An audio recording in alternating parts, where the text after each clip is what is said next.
What's happening, YouTube? It's Simon466 Cards, and today we're going to look at LeBron James's card prices after he broke the scoring record. I made a video in early February before he broke the scoring record, basically saying that his card prices, specifically his rookie cards, were going to fall after he breaks the scoring record. So want to hold myself accountable and review the cards that I talked about in that video. Specifically, I talked about 5, and we're going to talk about all 5 in this video and see whether or not that is actually what happened.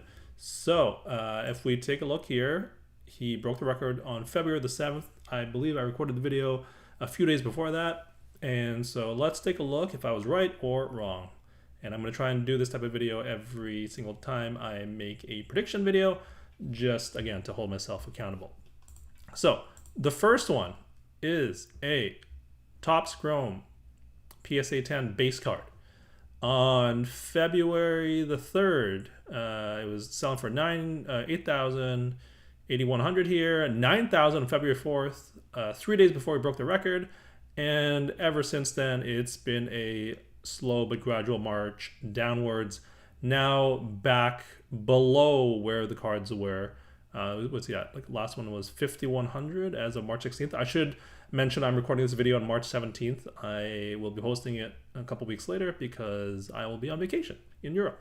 But yeah, you can see here March 16th, the last sale we have here. It's at a little over 5K, which is basically matches the lowest sale in the last 3 months. So this is definitely holding true in terms of the scoring record should have not been a thing that you take into consideration because everybody knew it was going to happen. Everybody expected it to happen. It's all baked in. The fact that there was a spike at all, to me, again, I am an economist pure of heart, didn't make any sense to me. And so, if you saw this, you should have sold.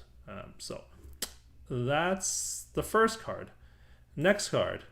It's the same card, but at BGS 9.5. You can see the wild oscillations here. I believe that this is due to whether or not the card is a min gem or true gem or true gem plus, true gem plus plus.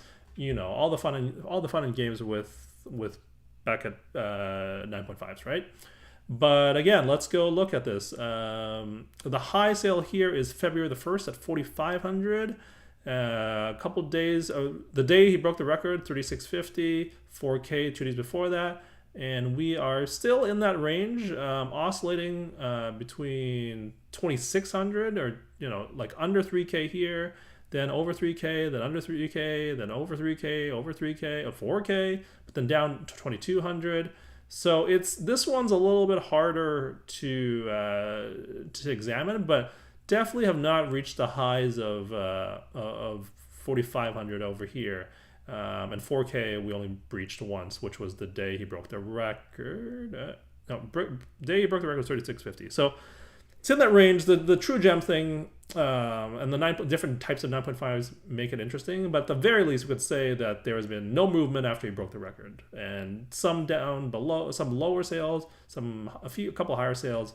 But definitely nothing to write home about in terms of a spike after he breaks the record. Now let's look at the Topps, not Topps Chrome, Topps PSA 10. Again, I talked about all 5 of these cards in my video in early February. And so again, you know what this big spike is. He broke the record February 7th. This is February 2nd. It's 3K. February 7th is when he broke the record. So you can see the second high sale here is 2674 the day after he broke the record. And that is the second high sale, and it's again been on a slow march down. And so now the last sale, it's right around 2K, 1,900 here, a little over 2K there, and that would have been in line with what you would have seen in early January.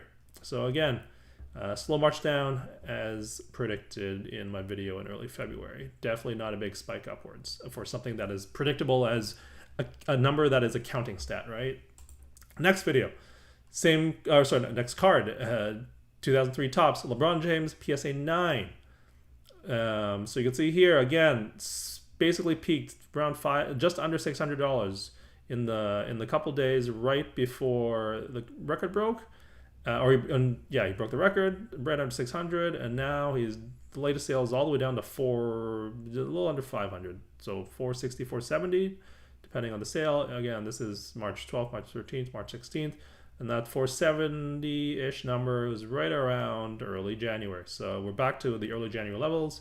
And where we go from here, I have less confidence about, but I can say that, again, that early February video, we're just retracing back to where we were a month before the record, right? Last card here is 2003 Bowman base card, BGS 9.5. You can see the peak sale is a week before the record was broken, 1600. He broke the record February 7th, so right before. He was at the second highest sale in the last 3 months, 1400. And we haven't gone back there since, except for this one sale. It's kind of close, right around 1370, 1369. But the last sale is 910. So we are, again, back to the early January days, a month before the record. So look, I'm going to toot my own horn here and say that my prediction was right, my video was right. And so the main takeaway and the main lesson here is that you should not look at events that are easily predictable as a catalyst to drive prices forward. If anything, that'll be the peak of the market because it's all baked in. Everybody knew the scoring record was going to be broken unless, he had some kind of like massive injury that would take him off for the rest of the season. And so because it's everybody sees it happening, it's baked in. Everybody knows he's going to be the all-time scoring champion. So you shouldn't assume that there will be a spike afterwards. So that's the main takeaway on this video. Again, just right or wrong, I'm going to do these videos about my predictions and make sure that I hold myself accountable to, and then also to learn myself if there's something that I missed, right? And so this one I think holds up pretty good a month and change later, a month and a half later. As always, we preview the next video that I will be doing. The next one I'll be doing is talking about a mail day. It's about a couple of Kobe and Duncan cards that I got from a specific set. If you are following me on IG at Simon466cards, same Instagram handle as my channel here, you will know, and I got in a sneak preview as to what this is. But I also believe this basketball card set has the best photography of all time, best photography of any basketball card set. So I'm going to talk through that in my next video. So until then, thanks for watching and listening. If you haven't subscribed already, please do so, and I will talk to you all soon. Cheers.